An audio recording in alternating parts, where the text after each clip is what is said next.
The salty wind whipped at my face, carrying with it the mournful cry of gulls and the scent of brine. I stood on the windswept cliffs overlooking the churning sea, a familiar unease gnawing at my gut. 10 years had passed since my father, a lighthouse keeper, vanished without a trace on a particularly foggy night. The official story, a freak wave, a treacherous current.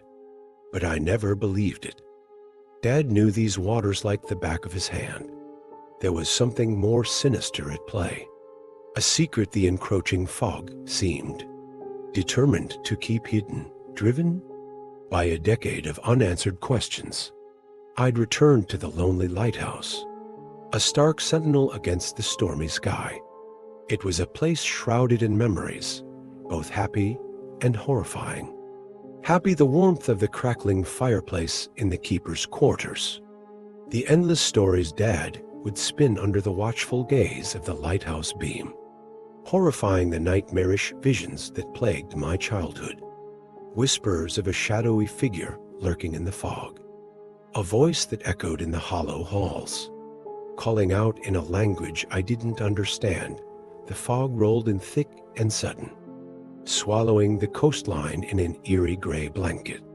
The lighthouse lamp flickered to life, its powerful beam slicing through the dense mist. But tonight, it felt different. The beam seemed weaker, distorted, as if struggling against an unseen force. As night deepened, a low, mournful moan echoed from the upper floors. It wasn't the wind. It was the voice from my nightmares, closer now, filled with a chilling desperation. Panic clawed at my throat. I grabbed a flashlight, its beam a feeble weapon against the encroaching darkness. The moan turned into a guttural whisper, beckoning me towards the spiral staircase. Against my better judgment, curiosity and a sliver of hope propelled me forward. Each step on the creaky stairs felt like a descent into madness. The air grew colder, the scent of salt replaced by something metallic, cloying. Reaching the top floor, my heart hammered against my ribs. The door to the lantern room, usually locked, creaked open ajar. I cautiously stepped inside. The powerful lamp stood silent, its great lens dark and lifeless.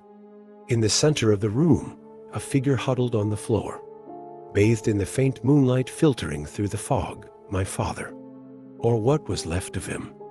His once robust frame was emaciated, his eyes hollow and vacant. A spectral hand reached out towards me, a rasping voice escaping his lips in that same archaic language. A wave of horrifying realization crashed over me. He wasn't lost at sea. He was trapped here by something in the fog, a creature that fed on loneliness and despair, twisting the lighthouse beam into a beacon of misery. His skeletal fingers brushed against mine, a cold that seeped straight into my bones. Panic turned to primal terror. I ripped my hand free and scrambled back, the voice rising in a desperate, mournful plea. Then the fog began to recede. As the first rays of dawn painted the sky, the creature retreated with the mist, leaving behind a broken shell of a man, my father. The rescue team found me clinging to the railing, babbling incoherently.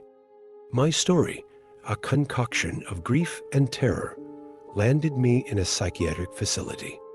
But I know the truth. The fog whispers its secrets, and I'll forever be haunted by the image of my father, trapped not in the sea, but in the clutches of something far more terrifying.